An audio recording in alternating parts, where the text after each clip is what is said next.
Louvado seja o nome do Senhor. A Deus toda honra e toda glória. O tema do nosso estudo de hoje é expectativas erradas. Na Bíblia fala que Pedro é avisado.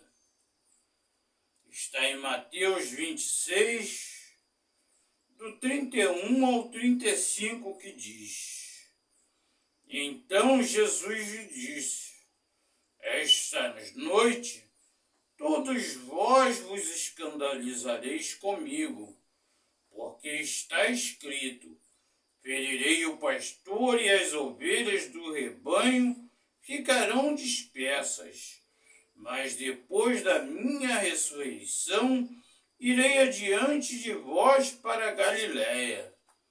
Disse-lhe Pedro: ainda que venha a ser um tropeço para todos, nunca o serás para mim. Replicou-lhe Jesus: em verdade te digo, que nesta mesma noite, antes que o galo cante, tu me negarás 3 vezes. Disse-lhe Pedro: ainda que me seja necessário morrer contigo, de nenhum modo te negarei. E todos os discípulos disseram o mesmo. Então Jesus, ele cita Zacarias 13:7, que fala que o pastor iria morrer e as ovelhas ficariam dispersas. E realmente assim aconteceu. Os discípulos ainda não entendiam as Escrituras, o que era necessário acontecer para que o ser humano fosse salvo e reconciliado com Deus, através da fé em Jesus Cristo como único e suficiente Salvador. Era necessário Jesus Cristo morrer e ressuscitar, e os humildes pela fé crerem nele como único e suficiente Salvador para receber a salvação. Este era um plano de Deus.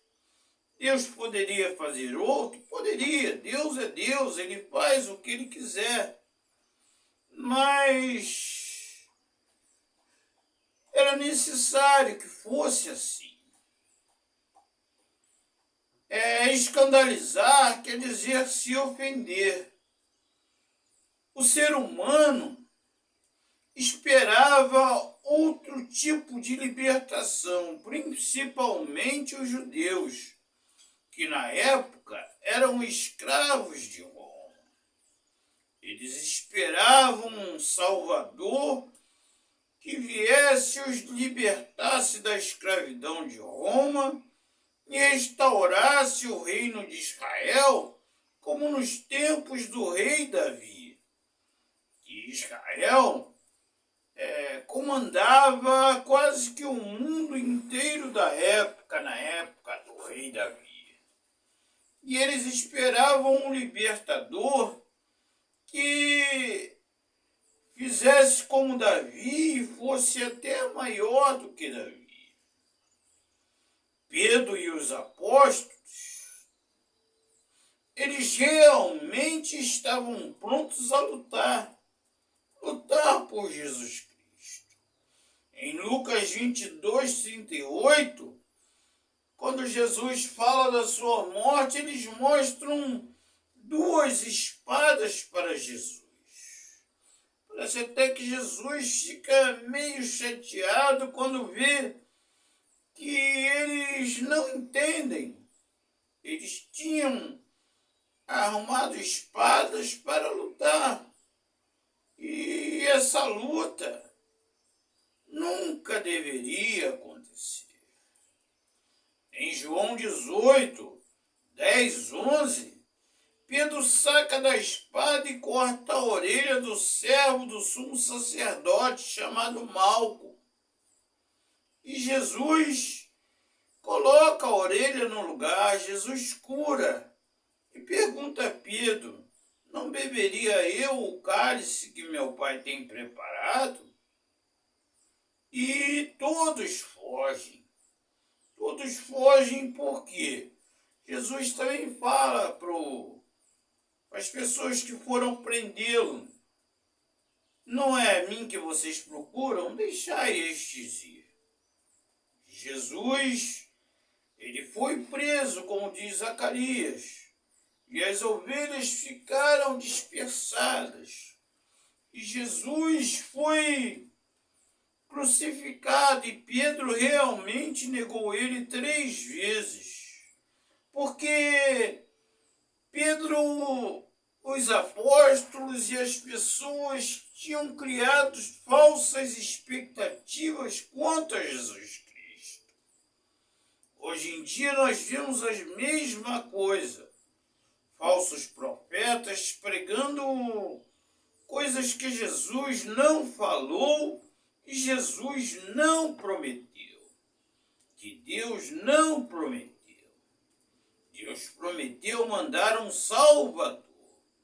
Um Salvador para que pudéssemos viver a vida eterna junto com Deus. Para que fôssemos reconciliados com Deus. E até a ressurreição de Jesus, os apóstolos ficaram escondidos e com medo, até verem Jesus ressuscitado e subir aos céus. E depois nós vemos um novo Pedro, um novo João, um novo Bartolomeu, Filipe, Tiago, todos os apóstolos. Agora, se você ler lá em Atos, os sacerdotes, depois que Pedro e João, em nome de Jesus, fazem uma cura no templo, os sacerdotes falam para eles: nós não queremos mais que vocês saiam por aí falando deste nome, que vocês fiquem pregando sobre esse Jesus e dizendo que nós que o matamos. E Pedro responde com toda a coragem: importa mais agradar a Deus do que aos homens. Essa é a verdadeira expectativa do cristão. Importa mais agradar a Deus, ao Deus eterno, ao Deus todo-poderoso, do que agradar a homens. As pessoas darem tapinha nas costas e dizerem: você é um cara legal, você está com a gente. Não. Se for errado, não é para o cristão participar. O cristão deve viver e fazer a vontade de Deus. A perspectiva correta que nós temos que ter de Jesus Cristo é que ele veio nos oferecer e nos dar gratuitamente a vida eterna. Vamos orar. Nosso amado Pai eterno, ajuda-nos através do Teu Espírito Santo a criarmos expectativas verdadeiras, Pai. Porque o Teu Filho amado Jesus Cristo veio e morreu e ressuscitou para que nós tivéssemos a verdadeira vida. Que nós fôssemos reconciliados contigo, que nós recebêssemos gratuitamente a salvação. Muito obrigado, Pai, pelo teu imenso amor. Abençoa esta pessoa que está ouvindo esta mensagem, que ela possa, Pai, crer em Jesus como único e suficiente Salvador. Supre as necessidades dela, Pai. Leva ela, através do teu Espírito Santo a entender a tua palavra, Pai, a entender a tua vontade e a praticar aquilo que tu realmente queres para as nossas vidas. Muito obrigado, Pai, pelo teu imenso amor. Em nome de nosso amado Senhor e Salvador Jesus Cristo, nós te pedimos e já te agradecemos. Amém. Que o Senhor te abençoe e te guarde. Que o Senhor faça resplandecer o seu rosto sobre ti e tenha misericórdia de ti. Que o Senhor sobre ti resplandeça o seu rosto e te dê a paz em nome de Jesus. Amém. Glória a Deus. Até o nosso próximo estudo, se Deus assim o permitir. Que a paz esteja convosco, em nome de Jesus. Amém. Ao Deus único e verdadeiro, ao Deus todo-poderoso, ao Deus Criador, seja toda honra, toda glória, todo louvor e o domínio pelos séculos dos séculos. Amém. Glória a Deus, aleluia, louvado seja o nome do Senhor.